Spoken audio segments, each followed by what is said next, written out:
My name is Dr. Ian Storch. I'm a board-certified gastroenterologist and osteopathic physician, and you are listening to DO or Do Not. If you are interested in joining our team or have suggestions or comments, please contact us at doordonotpodcast.com. Share our link with your friends and like us on Apple Podcasts, Facebook, Twitter, and Instagram. We hope you enjoy this episode.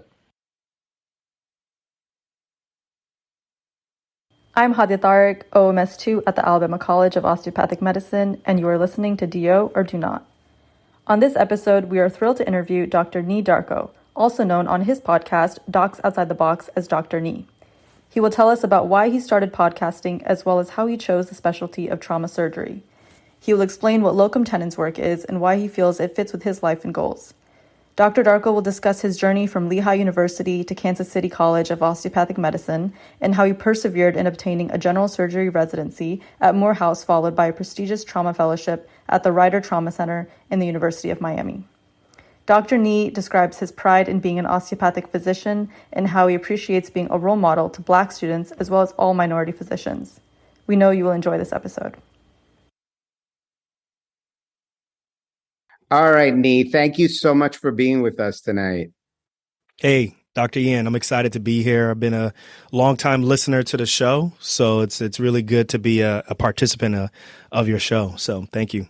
We're so excited. The team is very excited to have you on. And there's so many places that I want to go and so many things I want to talk to you about. And usually we ask about what somebody's day looks like, but I want to start off talking a little bit about Docs Outside the Box and your podcast, which I'm a regular listener of your podcast. So can you tell us a little bit about how you got interested in podcasting and how you came up with the idea for the podcast, and maybe a little bit about what the mission statement or the mission of your podcast is and why you're doing it? Yeah, very easy. We started the podcast, or at least I started the podcast because I was broke. And I didn't know what to do with my career, so to speak, to be very honest with you. If you asked me in 2016 when I started it, I would tell you that I wanted to hear stories of people who were doing some really interesting things outside of medicine. But the real reason, looking back, was I was broke. I didn't know how to get out of debt. And I also was really fascinated with some of my colleagues who were doing some very successful things outside of clinical medicine. And I was looking around on, my podcast directories. I was looking around in YouTube, and I didn't find anybody who was featuring these type of stories. Everything that was out there was just, okay, well, once you graduate from whatever training that you're going to do, you're going to get a job, and that is it. And I was really at a crossroads early in my career. And between me and my wife, we had close to about $700,000 of student loan debt. I also had an apartment that I became an accidental landlord that was around $175,000. My wife had some IRS debt. She was on a lam from the IRS. We joke around about that, but she really did owe the IRS some money. So we literally had about $850,000 of debt. And I don't know about you. I don't know about the listeners in the show, but when I wanted to become a doctor when I was growing up in Queens and also growing up in across the river in New Jersey, the last thing that I was thinking about is that when I finished this journey, that I would be close to $1 million in debt. And that was a major problem for me. So I just started listening to podcasts. I started reading blogs, and, we go back to where I was saying there really wasn't any stories about, someone telling a story about paying off debt, as well as featuring docs who were just really thriving in fields outside of just traditional clinical medicine. So I just said, let's go ahead and just start this and see what happens. And, at first my mama was the only person listening and downloading it.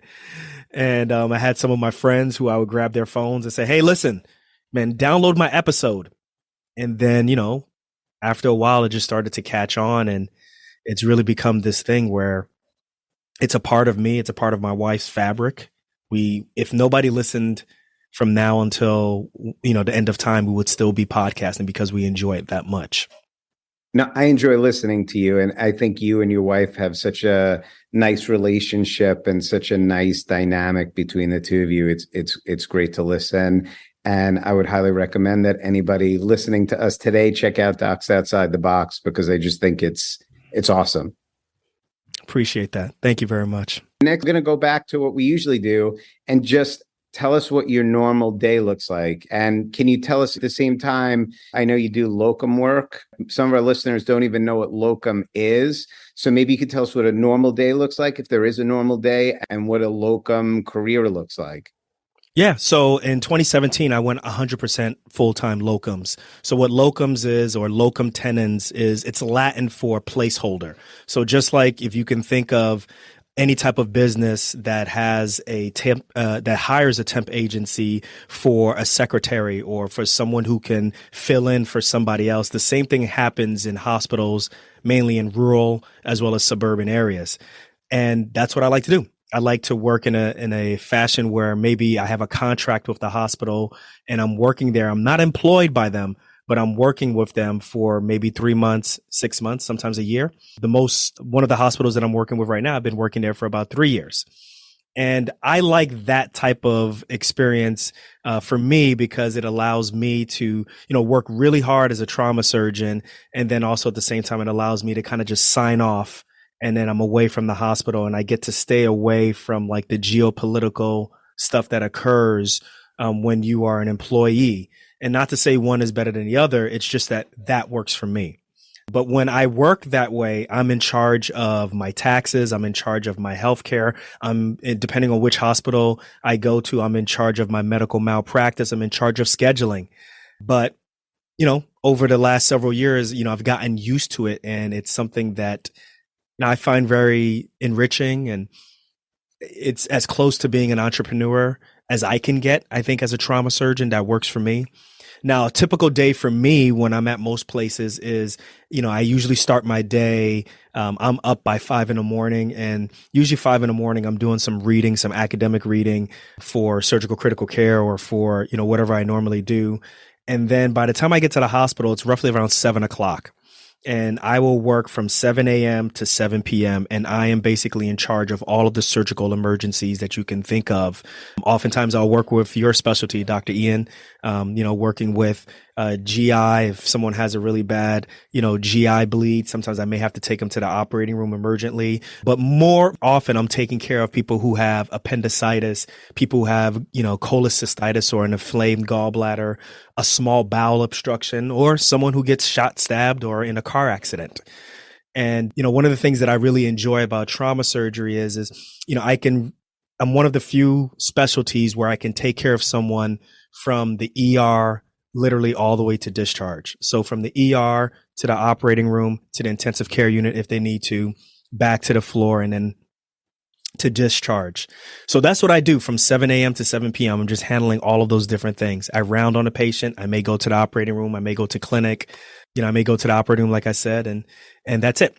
And then when I sign out to someone at 7 p.m., that person is going to work a 7 p.m. to 7 a.m. shift. Their job is to put out fires. If anybody needs emergent surgery, that's what they do. But for the most part, that's it. And then I go to bed, I sleep, I wake up, and I rinse, wash, and repeat, and I'll do that.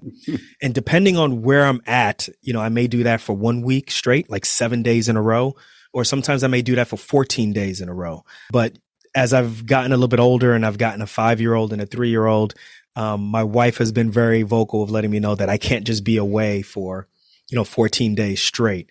So I've had to learn to balance that. So now I'll do about 7 days straight. Otherwise, my kids kind of get a little antsy. And when I work like 5 hours away. So I stay in a hotel. I'm gone for 7 days. So she's taking the kids to school.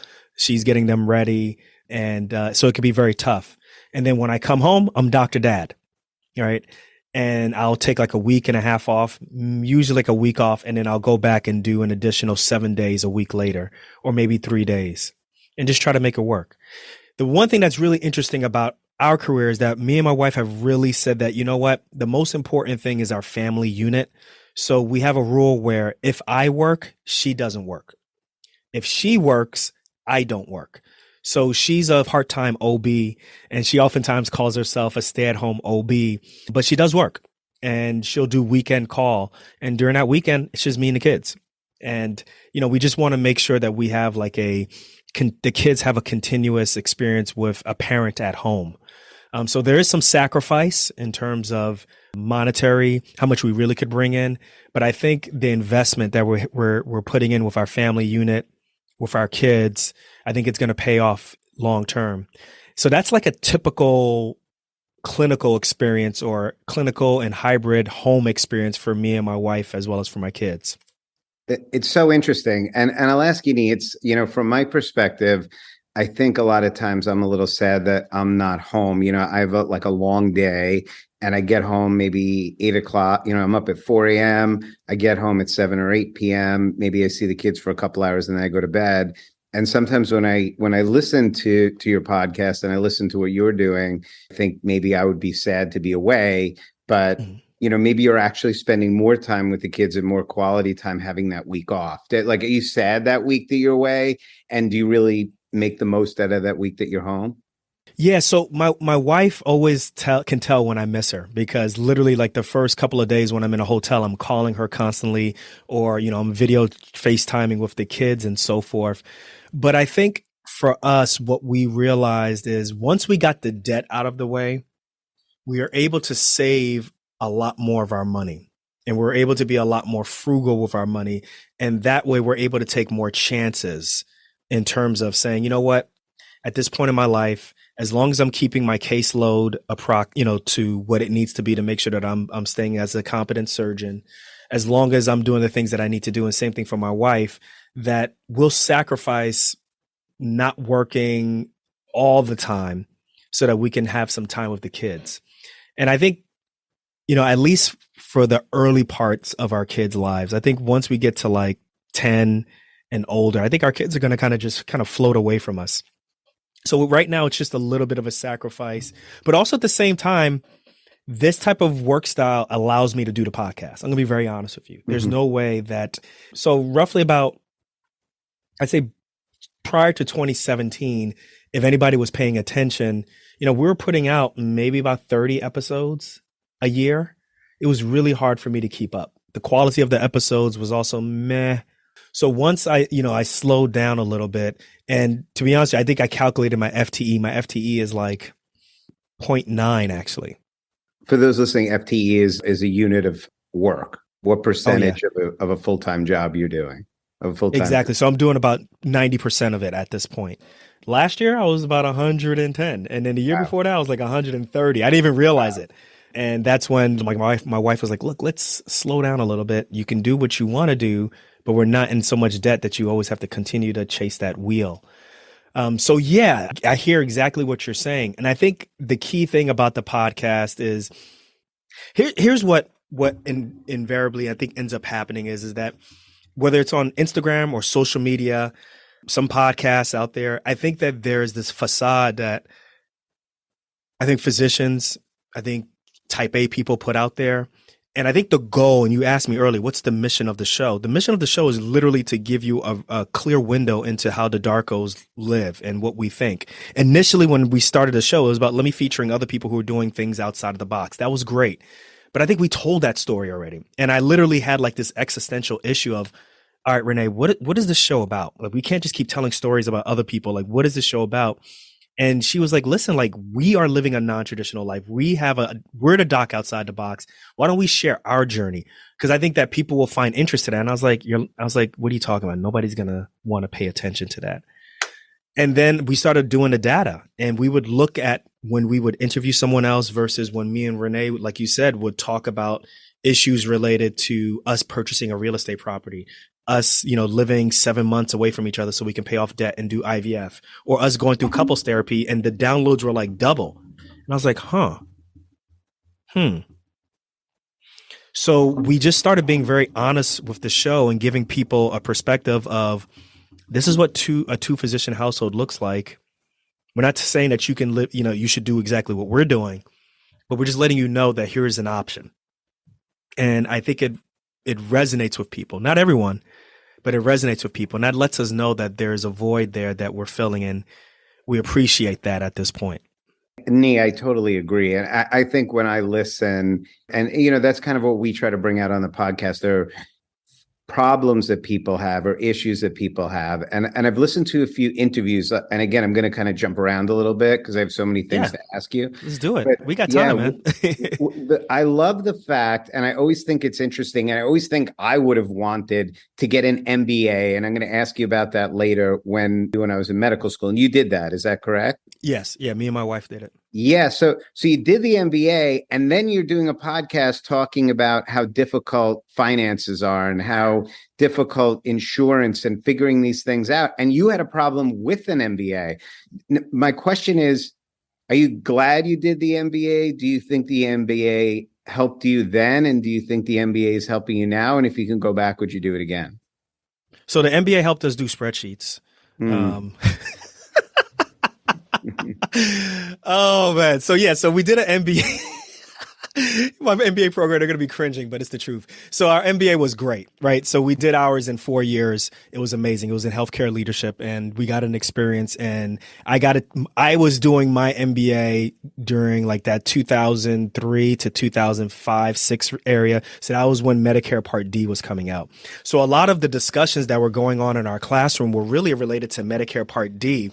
And it was very interesting, right? And I started realizing, I was like, well, I really like marketing. I really like finance. I really like, econ. This stuff is really interesting. But what I'm really fascinated is who thought of the donut, for Medicare Part D with this pharmaceutical thing. Like, that doesn't make any sense to me. And I started, they started teaching us about the history of Medicare and so many different aspects of it, with hospitals and Jim Crow and all these different things. And you're just like, this is so fascinating that I found out that I was really more in line with the policy part of the MBA as opposed to like the nuts and bolts, the widgets, how many widgets, how to save money, all the different things that I think someone who's traditionally thinking about getting an MBA or thinks of someone who's getting an MBA, that's the direction that they're going to go. I was going the opposite direction.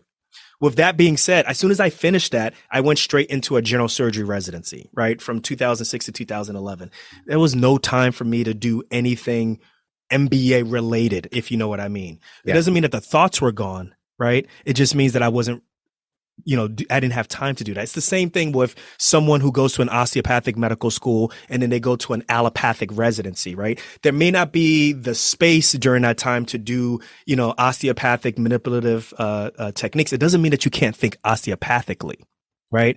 Which I think is an issue that people who go to allopathic programs sometimes just like, look, like you may not be able to do all the things that you want to do. It doesn't mean that you can't, you walk away from the principles and you walk away from the philosophy, right? That's a very important difference. And I've always remembered that. So the same thing with the MBA, there was just some things that I've wanted to do, but the technology wasn't there or the time wasn't there.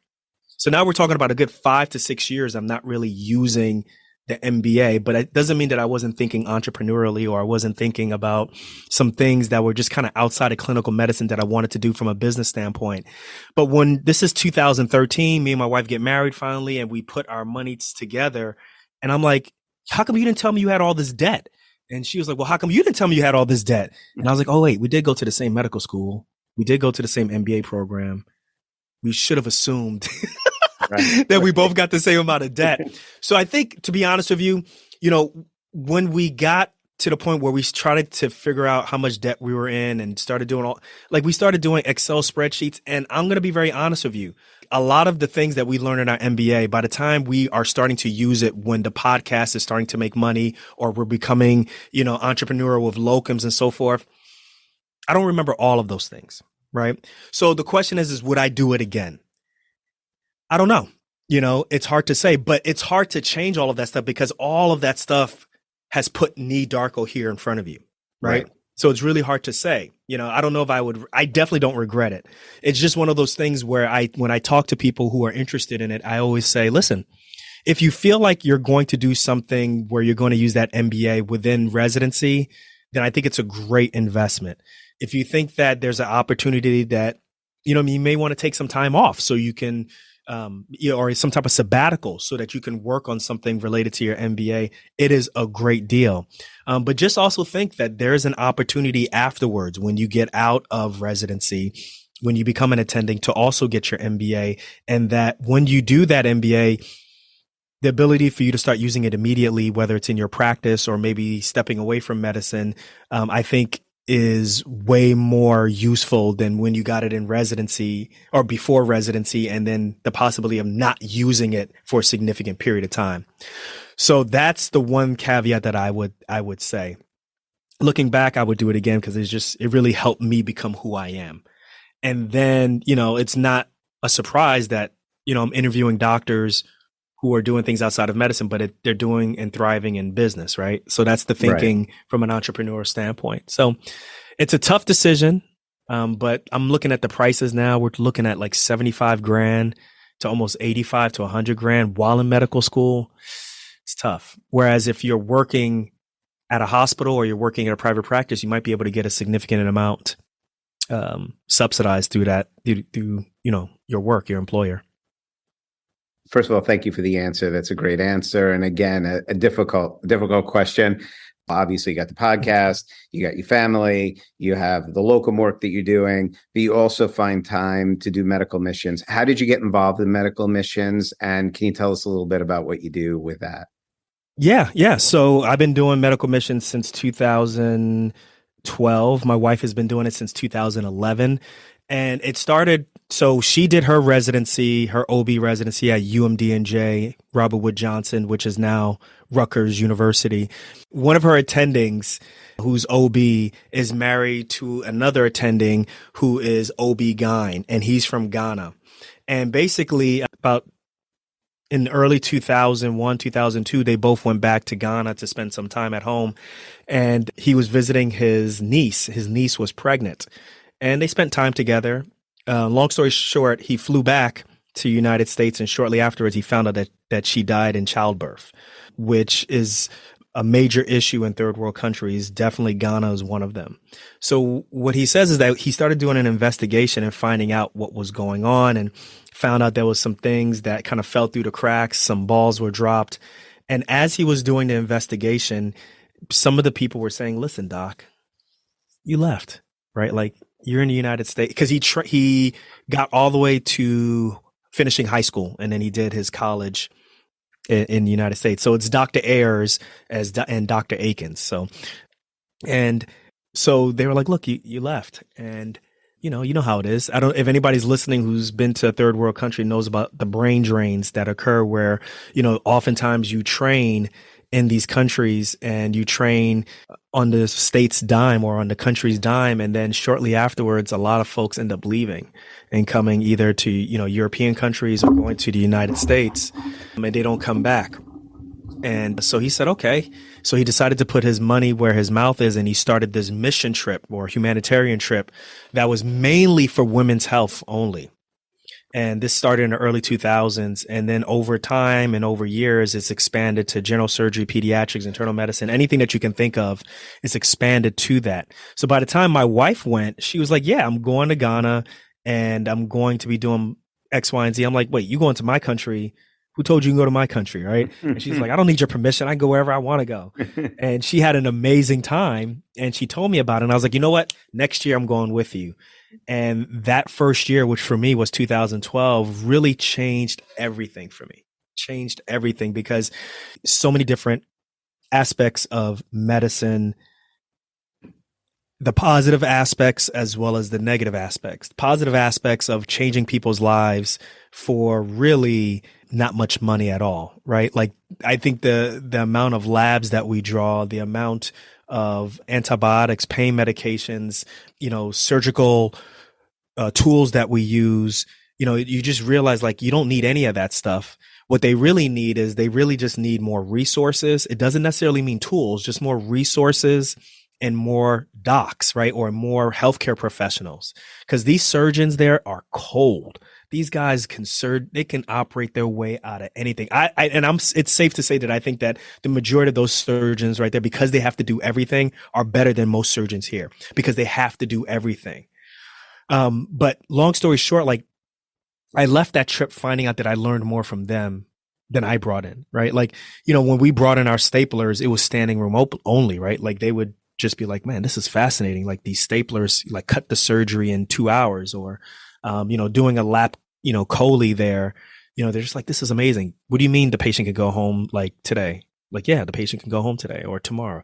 No, we don't want to do that. Why? Well, we just feel like the patient should stay, but the patient can save money and the patient can go back to work earlier. And they're like, oh, we didn't even think about, like, these are things that are just kind of like, but that's not replicatable though over there, right? Because it's expensive, right? And being able to, bring all this laparoscopic equipment and then train the entire staff, that's a very difficult thing. So what I ended up learning is through these humanitarian trips is that, bi-directional education is very important. Sustainability is very important. And there's this savior complex, which is a negative component that I felt like I brought in, where it's like whatever we do in the United States and what we're bringing into this country is the best thing. And it's like I said earlier, a lot of things that you may bring, these are things that it's not replicable. You bring all these staplers, they don't have any replacements for these staplers. You bring some laparoscopic equipment. When it breaks, who's going to fix it? The mesh, they can't just go to Ethicon and say, we want more mesh. That's thousands of dollars, right? So these are things that you have to be really cognizant of and realize, like when I take out an appendix, if it just looks like an inflamed appendix, like taking it out and giving it to the patient to go to pathology, that's going to cost them money. Whereas here in the United States, it's just done automatically, right? These are things that I'm like, oh, I didn't even think about that, right? Or you'll have patients who will wait hours for you to be, for them to be seen by the doctors from the US. Those are things that you're just like, wow, or I remember, I was in a hospital and, a patient was in a car accident and they were treating the patient as if they had a spleen injury. And I was like, well, did you get a CT scan on the patient? And they all started laughing at me. They're like, there's no CT scans here, but they did an ultrasound. Patient had fluid around the liver. The patient had a Kerr sign, right? So they use their diagnostic skills, their clinical skills that they've learned and we've learned in the textbooks. It's just that they don't have that added resource of getting a CT scan to definitively tell them what to do. That stuff is fascinating. Like they'll diagnose acute appendicitis clinically or just using an ultrasound, and then, you move forward and go there. So it was just a really great experience for me. And since then, I just said that, on a yearly basis, outside of the years that, we had children, on a yearly basis, we're going to make sure that we come back and give as much and also receive as much as we can. And, we did an episode recently about that, where we talk about that saviorship and how that can really ruin the trip, and it can really put people on a defensive mode, particularly if you come off thinking that, what we do in the Western civilization is just 100 times better than what they're already doing. They're doing great. It's just that they just need more resources. And, it's just a very humbling experience for me. It's a humbling experience, I think, for everybody or anybody who comes. I think it's awesome that you do that. And I think it sounds like an awesome experience for a physician to do. And it's something, it's on my bucket list. I just got to find the time. And it's great that you make the time for that. So, Nii, my next thing that I wanted to talk to you about is just kind of dialing things back and going through your journey. So you already told us you grew up in New York. Can you tell us about growing up? And your parents are not from the United States. Is that right? Yeah, they're from Ghana. So tell us about growing up with parents from Ghana and when you decided, tell us about when you decided you wanted to be a doctor and where you went to college. Yeah. So my dad came here in 1968 on a boat from literally he left from Ghana. It took him 3 weeks and he arrived in Elizabeth, New Jersey at the seaport. And from there, he kind of figured out his way to New York City, worked at a sandwich shop and had some friends and figured out a way to get into Bronx Community College and, got a degree in computer engineering and figured it out. And, just kind of lived this blue collar life. And then my mom came over, in the early 1970s and they just kind of made it happen. And, my two sisters from overseas, from Ghana came. And then the youngest of the sisters was born here in 1974. I was born in 1978. And, we were living near Columbia and up in Fort Washington, New York. And then shortly afterwards, we moved to Queens, New York, in a place called Left Rack City, right across from the Van Wyck and right across from Shea Stadium. And, so long story short, I remember when the Mets won the 86 championship. Literally we were living in an apartment complex and people going crazy and all these different things. But, growing up in New York City, particularly in Queens, had a really strong imprint on my life. Anybody who grew up in the 80s, I'm sure Dr. Ian, medical shows were rampant and great. So I grew up watching St. Elsewhere and Denzel Washington and Doogie Howser.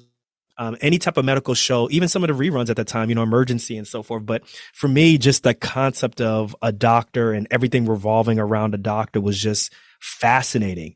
There was nobody in my family at that point who was in healthcare, but I just found it fascinating. I'm living in New York, right across from Shea Stadium.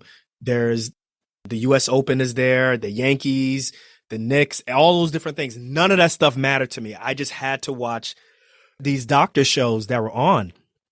And that kind of laid the foundation for what I really thought of what I wanted to be growing up. And, I would tell everybody, I'm like, I'm going to be a doctor. I'm going to be a doctor. And they're just like, man, get out of here. You're not going to be no doctor. Get out of here. And, once I got into high school and really started to be a serious student, people were like, yeah, maybe you can be a doctor. It's really up to what you want to do. And then once I got into college, I was like, guys, I'm really serious about this. I really want to be a doctor. And the one issue that I had was I was the type of person who would isolate myself. And as a result, I didn't spend much time like in the pre-med clubs. I didn't spend much time, being very realistic as to the type of schools that I should be applying to. So I didn't do very well on my MCAT, or at least I did okay on my MCAT. But the schools that I was applying to really weren't on the same page as what my MCAT scores were. I had a very unrealistic view. Long story short, I applied and I didn't get it. And that was very devastating for me because that was really the first pothole that I really hit in my academic career. Really big pothole. I'm like, well, what am I going to do for 2 years? I don't know what I'm going to do. Or for a year, I don't know what to do. And, like I said, at the time when I was applying, my mother was a nurse's aide. That's it. So I didn't have any, outside of the people who gave me letters of recommendation, I didn't have any type of in. So I didn't know what to do. So during that year or 2 years, I became a graduate assistant. I was running track during my 4 years at Lehigh. I decided to do graduate assistant work where I would coach. And in exchange for coaching, they would pay for my grad work. And that's how I was like, all right, I'll do some graduate work and I'll get my application stronger and then I'll reapply. And I really started becoming a lot more strategic with the programs that I was looking at and applying to. And I widened my net. I looked in the Midwest. I looked in the South. I mean, when I was applying the first time, I was like in the Northeast. I'm like, I'm not leaving the Northeast. That's where I'm going to be at. And, at the time, I didn't really think about statistics and how competitive it is. It's just like, they'll pick me. Why? So I just became a lot more realistic and I got into way more schools the second time. And I ended up going to Kansas City University, which at the time was University of Health Sciences, their osteopathic medical school. Yeah. That was a big deal for me. Can you tell us, Nii, when did you find out about osteopathic school? And then how did you choose UHSCOM? And by the way, I interviewed at UHSCOM. I interviewed at UHSCOM and Kirksville, and I was all set to go to the Midwest. And I ended up having a girlfriend that kind of dragged me back to New York. But if it wasn't for her, I would have ended up there too. That's true. Yeah. So my family doctor growing up was a DO. So I was always familiar with osteopathic medicine. But, it's just kind of, I don't know, it's just part of my DNA, right? Like, see DO at the end of your name and stuff. So being able to, get that person who can write a letter of recommendation on your behalf was easy for me. But I just had to learn a little bit more about osteopathic medical school. But that was like during the first time that I was applying. So I already knew about that. But, unless you are really in depth working with someone who is an osteopathic physician, the whole concept of the philosophies being different, you won't know until you actually go to the school, like you are in school. And for me, I don't know, it was just a natural fit for me. I don't know why. It was just a natural fit for me. And I really enjoyed it. So for me, it came down to going to medical school in New Jersey, going to medical school in Pennsylvania, or going to medical school in Kansas City, which was UHS. And when I went to go interview there, the number one thing that made me want to go there is they were one of the first part of the first tier of schools that had this systems-based curriculum. And for me, I knew that doing the traditional curriculum, i.e. what I did in college, wasn't really working for me. And for me, I just was like, okay, well, maybe this could work for me where, if we're going to do neurosurgery, I'll do the anatomy of neurosurgery. I will do the surgery. I'll do the pathophys. I'll do the biochemistry, all of that for that one system. And maybe it'll help me to understand it better. And then the other thing too is they were the first school that literally accepted me. I got home and like within 48 hours, I found out. And I had a really long talk with my family. And I said, look, this school has accepted me. And everybody was like, this is the school that wants you. Maybe you should go. And I'm like, but there's nothing outside of New York and New Jersey. And they're like, come on. Like I was a typical New York prick, right? Like, let's be honest, right? And I did it. And I said, you know what, let's do it. And it was by far, outside of marrying my wife, the single most important decision that I ever made. It was the best decision I ever made. Like that for me, the systems-based curriculum completely, I don't know. The only other way I can explain is that for me, medical school wasn't a struggle as much as it was in college. I don't know why. Like for me, I just remember in doing histology I think we did histology I forgot what it was, but literally understand. I was like, oh, this is what an H&E slide is. Oh, this is what the different colors mean. Like I didn't get that understanding when I did it in college. I didn't understand that biochemistry is supposed to teach you what diabetes is. I didn't understand any of that stuff. I didn't understand that there's a link between biochemistry and lactic acidosis and people running track and all. Like these are the things that like it was so abstract for me in college that I studied it, but I didn't get it. But once it came into med school, I was like, oh, that's the reason why we have to understand this? Easy. This is easy. I got this. This is no problem. And that for me was one of the best decisions I ever made, was going to UHS and now KCU, KCUMB and so forth. But yeah, that was the reason why I decided to go there. So you had a great experience in Kansas City. And then you met Renee there, right? Renee was also a student. Was she the same year as you, or how did you guys meet? Yes. So actually, we had a mentor who was recruiting for the school, and he put us in connection with each other before school started. So we already got accepted. We already submitted our deposits to hold our seats. And literally, Renee grew up in Brooklyn, and I was obviously in Queens, but now I was in New Jersey. But literally 40-mile difference. But as you know, in New York and New Jersey, I mean, it's the most dense area of the United States. But, we joke, like, you never know. We might have been in the same circles at one point, but it's amazing how we never met in the tri-state area, but we met and became really close friends, in Kansas City. And that was part of the reason why I succeeded also, was that I had and came in with a group of people who I had commonality with. Though I didn't study with them, it was just great to kind of hang out with them on the weekends, or just even, have people to kind of just say, hey, look, I'm having a hard time. Can you help me with this section? Or, I'm just having a hard time. Can we just watch a movie together? So that was how I met Renee. And then you decided you wanted to do surgery. Can you tell us a little bit about how you picked general surgery, how you picked your residency? And then to this, at the beginning, I listened to this week's podcast, and you talked about the fact that the two of you decided not to couples match. Yeah, right. Which I thought was super interesting. Yeah. So it's funny. So at age 17, I was getting ready to start Lehigh University. They had this summer program where you can do some pre-matriculation program, kind of get used to being on campus and so forth, take some English classes and things like that, blah, blah, blah, blah. At the end of the program, there was a barbecue, and there was alumni there. And at the barbecue was Dr. Jordan Garrison.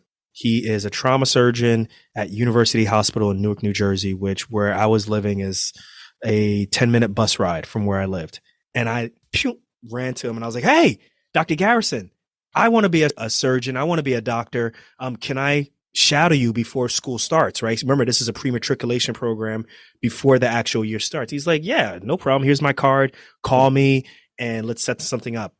Man, the next, on Monday, I called him up. I said, hey, I want to do this.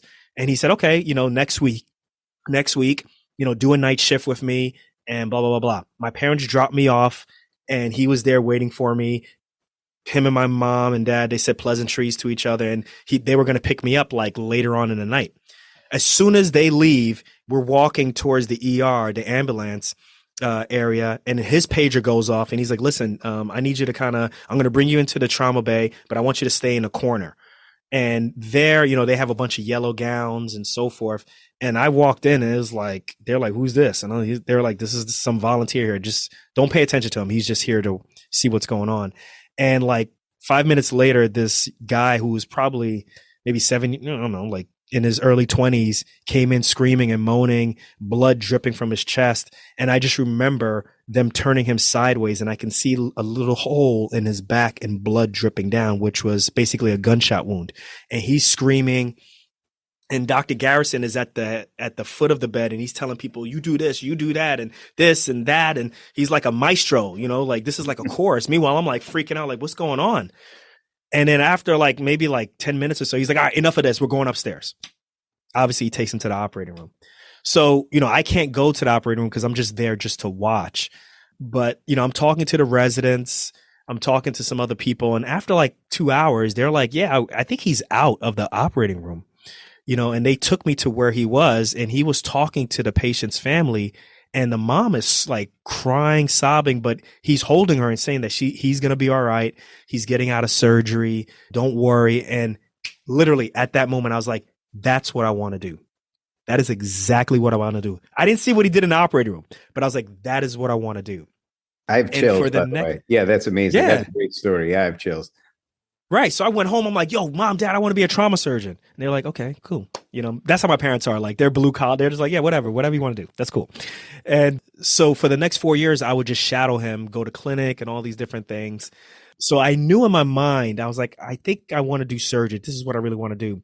When I started medical school, I made a promise to myself that I'm not going to be one of those guys who says I'm coming in and I'm going to be a gunner and I'm going to be orthopedic surgery or I'm going to be trauma surgery. I just said, I'm just going to keep an open mind and we'll see what happens.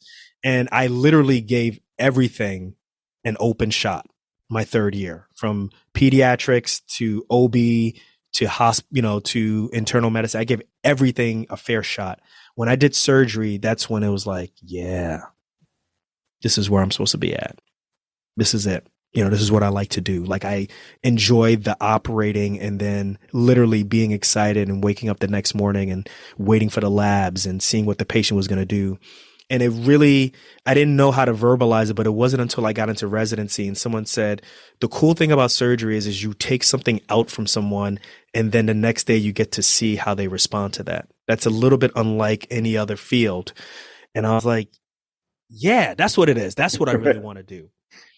So that was a good experience. But what really solidified surgery for me was one of the surgeons, Dr. Durrett, out in the middle of nowhere, Kansas. Like, in order to get to this guy's place, you drive by. Seriously, you are driving past the Wizard of Oz Museum. Right. This is how in the middle of Kansas it is. You're going past that point, right? Right. So you're going past this area, and it's in a very rural area, Hoisington, Kansas, right? And this was a general surgeon who still did OB or like C-sections. This was a general surgeon who did vascular surgery. He was extremely adept and a very, just an old relic, unicorn doing, very general surgery. And that's when I knew. I was like, this is it. This is for me. This is what I want to do. I love everything else, but I really, really want to do this. And then once I decided I wanted to do surgery, the next step was, well, how's this going to work out? Where am I going to go? And for me, the choices were, am I going to go down the osteopathic route or am I going to go down the allopathic route? And for anybody who remembers, back then, the osteopathic match was slightly before the allopathic match. So for me, I was a good student. My board scores were okay. But I knew that I was like, let me be safe and let me apply to both just in case. So I did my interviews at osteopathic residencies and I did my interviews at allopathic residencies. And by the time the match came for osteopathic programs, roughly about 2 weeks before the match came, you probably remember this, Dr. Storch, yep. All of the programs called me up personally and said, listen, we've matched outside of the match and, we didn't match you. And I'm like, oh, snap. That's a problem. So then I was like, okay, so all the programs that I applied to, they're not taking me. What am I going to do? So the only thing I said was I can continue to roll the dice with these allopathic programs. And I ended up doing at the last minute in January of my last year, I ended up doing a critical care fellowship at Morehouse School of Medicine in Atlanta. And the goal was they didn't have a surgical critical care fellowship or sub-I. My goal was to go there, wow them so much from a medical standpoint that they would try to introduce me to the surgical guys. So I went there, and that's what I did. I was very open and honest. I was like, guys, I really love critical care, but I really want to get into, I really need to get into a surgery program. I'm really here to audition. Is that okay for you? I would get there at like 4:45, 5 in the morning. I would leave late, and they were like, look, you're a great worker. We appreciate that, you are doing your best here, but we also know that, you want to try to get into surgery. And they really helped me get an interview with the surgery team.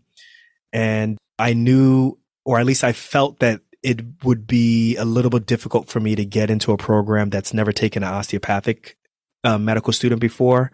But when my interview came, man, Dr. Ian, I swung for the fences. I did not play. I just said, I'm throwing everything out there. I'm giving them everything. And I swung for the fences. I, said, hey, I came here and I did a fellowship. I did a sub-I. I'm dedicated to coming here. Like, if you would have me here, blah, blah, blah, blah, blah. And long story short, I matched there. And that year, 2006, was one of the years where I think every program was fully matched completely. So I was super excited to get in. And I was their first DO resident. And to be honest with you, I walked around with a chip on my shoulder. I was like, oh man, I'm the only DO person here. That was a chip on my shoulder that I placed on myself. And I want everybody who's listening to this show know that there are a lot of times where you may have some obstacles that are placed in front of you. And there are times when you have some obstacles that you place in front of yourself. And that additional stress was not necessary. There was never any time where anybody said, well, you're here and, you're the only DO student here and we've never taken one before. So you better make sure you put those knots extra tight. You better make sure you write that note so I can really read it, or I'm sending you right back to the osteopathic. Like, that's never happened, right? All of those things that I thought of were all in my head. And yes, it drove me, but that was kind of part of that negative feedback loop that I used to drive myself in a good direction. And to be honest with you, sometimes those things can be hard to turn off, right? Those things can be really hard to turn. Like, you can graduate and still kind of have that in your mind, and it leads to imposter syndrome, which I'm sure you've talked about on the show, or some of the people have talked about, or it can lead to something a little bit more insidious. So you have to be really careful. That's my advice to anybody. You have to be extremely careful about having chips on your shoulders, particularly if it's not warranted, particularly if nobody else put that chip on your shoulder. If you put it there, it's something that can really be detrimental. Nii, I love this story. Your story is spectacular.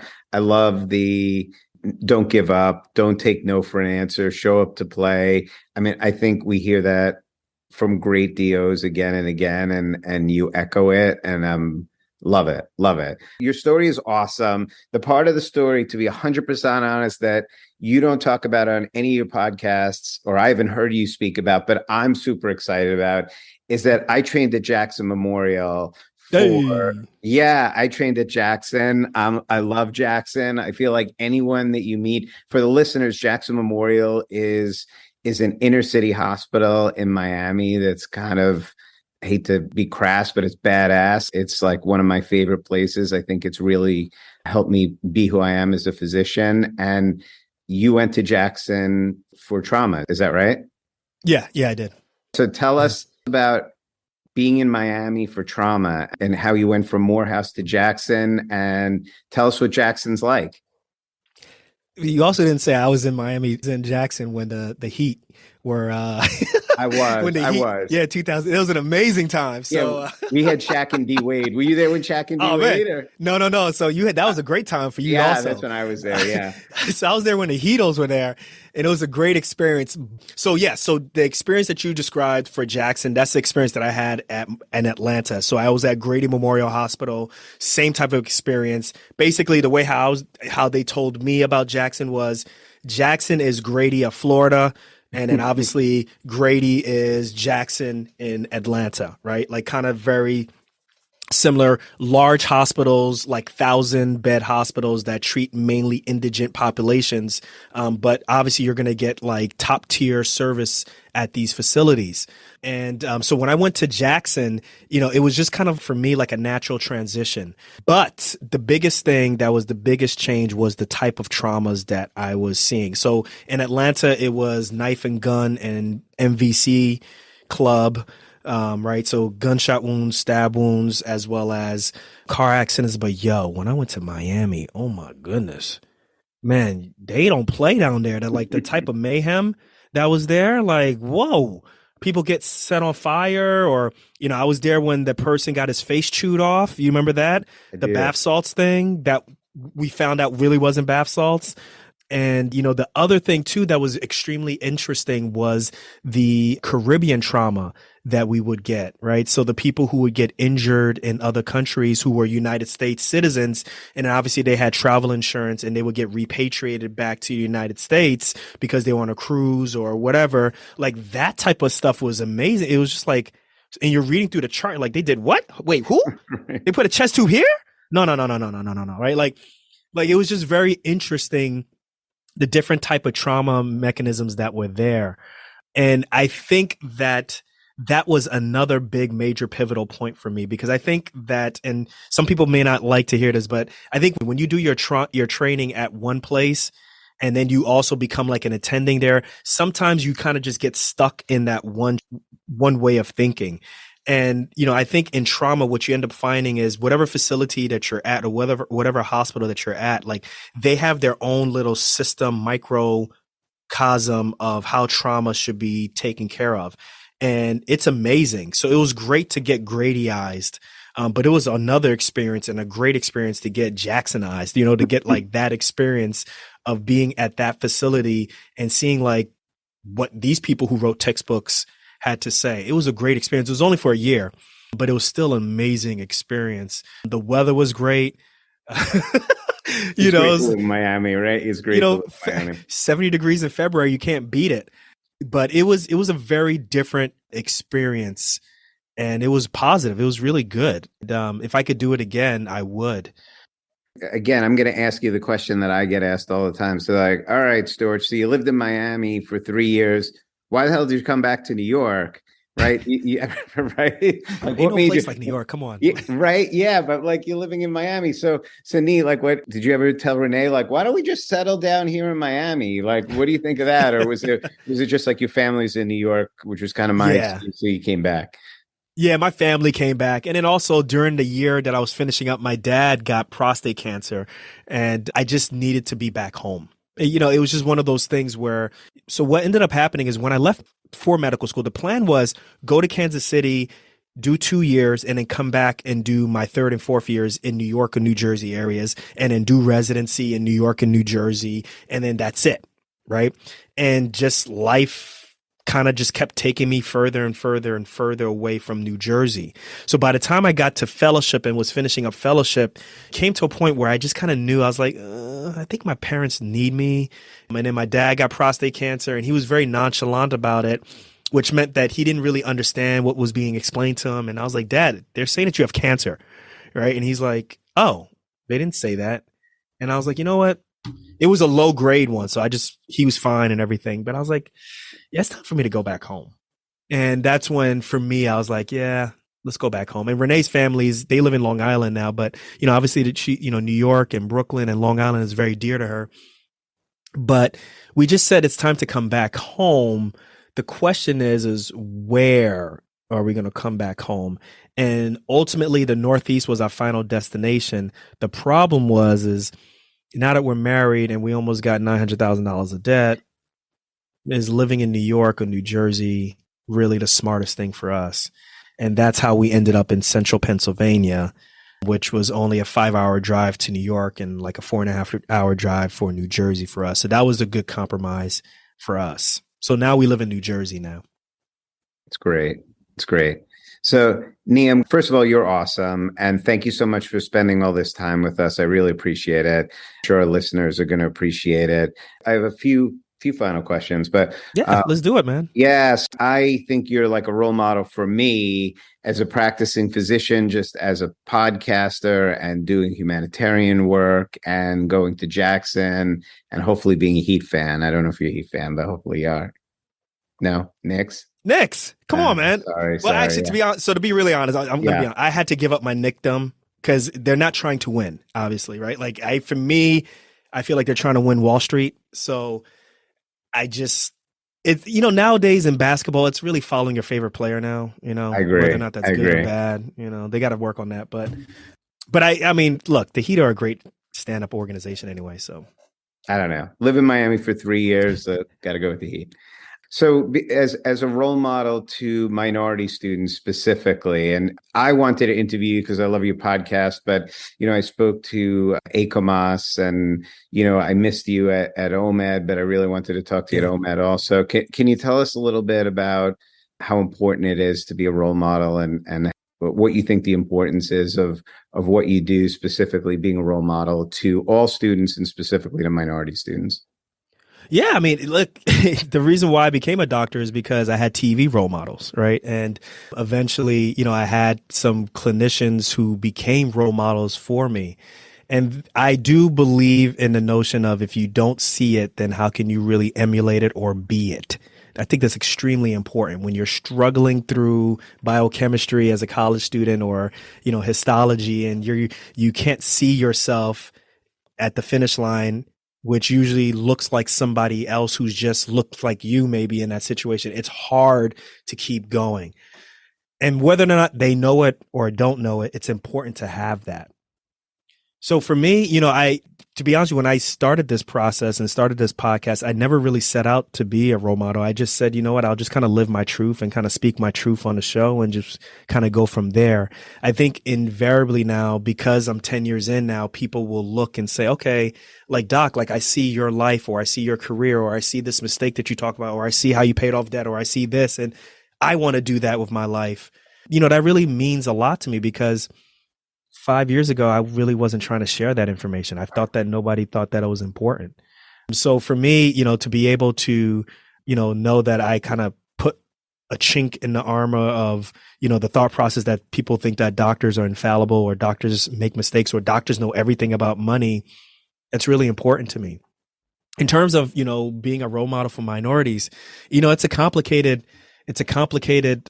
answer because I'll tell you, me and Renee speak our truth, right? And I think that what we talk about, our experience that we talk about, obviously is from people who grew up in Queens, people who grew up in Brooklyn, people, who are from an immigrant background, but it also just happens to be that we're Black. Right. And the reason why I say it like that is that if you listen to our messages, whether you are Black or you are white or you are Asian or you are Hispanic or you are Native American, we wholeheartedly believe that the message and the issues that we're talking about apply to you. And we're very careful to just kind of make sure that we don't qualify what we're talking about. Because I think oftentimes when you qualify things, people tune out, right? So if you say, oh, from my Black perspective, people are going to be like, oh, I don't want to hear that. So we always just say it's my perspective. And it's true. Like my perspective is part of the American fabric of the United States, right? It just so happened that I was raised in Queens, New York, in LaFrac City, and grew across the street from Shea Stadium. And, it's just, so for me, we speak our truth and we just talk it. And whoever wants to ride along and listen to the story, cool, you're part of our tribe. But I do think that, there's other African Americans and there's other minorities who are underrepresented who may say, look, like I see what they're doing and I want to attach myself to something like that. That means a lot. That means a lot. And I also hope that there are people who listen to our story who are not from our backgrounds and say, you know what? Yeah, I rock with them. And I really like their story also. And it just so happens, to be a perspective that maybe I didn't grow up with. But ultimately, this story is central to every doctor's life, which is, hey, I wanted to be a doctor because I wanted to change my station in life. And it just so happened I didn't have anybody in my family who was a doctor. And now that I became a doctor, I found that I was broke. I still love medicine, but I got to figure out how to not be broke. And I got to figure out how to make this work. And if you guys want to come along and listen, let's do it. Come and listen to me weekly. So that's kind of the perspective that we have on this show. Nii, again, I think your honesty is amazing. And, it's interesting, just as an aside, this one podcast interview that I listened to where a woman was interviewing you and she kept focusing on the fact that you and Renee were both doctors and had this high income potential. But you were trying to say, look, but we have like $1 million in debt and this is very stressful coming out. And I think you're very honest about that. And for people that don't go through the journey, it's hard to really understand how hard that is. And you make it very clear. So, and in that point, when you're saying that, the reason why we were trying to say that is because, remember when you asked that question about getting an MBA, what aspects did it help with? And you recognize that, okay, they got the MBAs, but they still can't get themselves out of debt. There's a problem here, right? Yes. We ended up learning how to pay off our debt from people who were making less than six figures, right? Those are the people who we were listening to their podcasts. So the overall and the overarching theme is you never know who you're going to learn something from. Right. We were literally learning how to pay off our debt from folks who were principals in school, people who, were stay-at-home moms. The principles are the same. It's just that their voice is something that maybe, I haven't heard a perspective from, but the ultimate concept of live within your means is something that whatever background you come from, whatever it is that you're doing in life, that message is the same, right? Universal, right? I agree. Right. It's universal. Yeah. Or just, in some regards saying that, what, there's some things that I may want to do with my career and I may just want to walk away from, doing something where I'm employed. Maybe if we pay off our debt, like these are the type of things that we were kind of listening to. And we're like, oh, we didn't think about this, but also understanding that there's certain sacrifices that we're going to have to accept. And that's where, just like what you said, like that person was trying to say, but you guys are making a significant amount of money. So the debt's not that big of a deal. It's like, oh yeah, really? Like we don't want to live 5 hours away from home, or we don't want to be spending $200 a month on groceries there's a reason why we're doing it. It's debt is a pain in the ass. We don't want this a part of our lives. Right. So. Last grand finale question that we kind of throw to everyone that we have on the show is, can you give us one piece of advice that you were given by somebody else that you feel has really been influential to you that you would like to pass on to our listeners? Oh yeah. I think the number one thing is whenever you help someone, always give knowing that if you're going to help that person, that hopefully their thanks will be not in you getting any thanks back or you getting like a response back, but them helping somebody else out, right? Almost like the whole notion of just pay it forward. Love it. And I've looked at that in terms of my clinical training when at Morehouse, like there's this legacy, right? Someone trained this surgeon who's training me and now I'm training medical students and so forth. And then even from the podcast, right? Like I never try to get anything back in return. It's just like, look, this is our story. I hope you learned something from it. Don't make the same mistakes that we make. But yeah, that's the advice that I would give to the audience is just literally give without thinking that you're going to get something back. Always, whoever you're helping out, just say, listen, the only thanks I want is that you see someone who may come from my background or may come from my disposition, help that person out without asking. So I got it. Nii, thank you for your time tonight. I really enjoyed our conversation and you're absolutely awesome. Thank you, Ian. This was great. This was fun. You're excellent at interviewing, so I really appreciate your time. This concludes our episode of Do or Do Not. Send all inquiries, comments, suggestions, and even let us know if there's someone you want us to interview to doordonotpodcast@gmail.com. Don't forget to like us on Facebook at Do or Do Not Podcast for updates. If you enjoyed our podcast, please share it with your classmates and administration. We have plenty of more interviews lined up, and we're excited to share them with you. This is Tianyu Shea. Thank you guys so much for listening to Do or Do Not.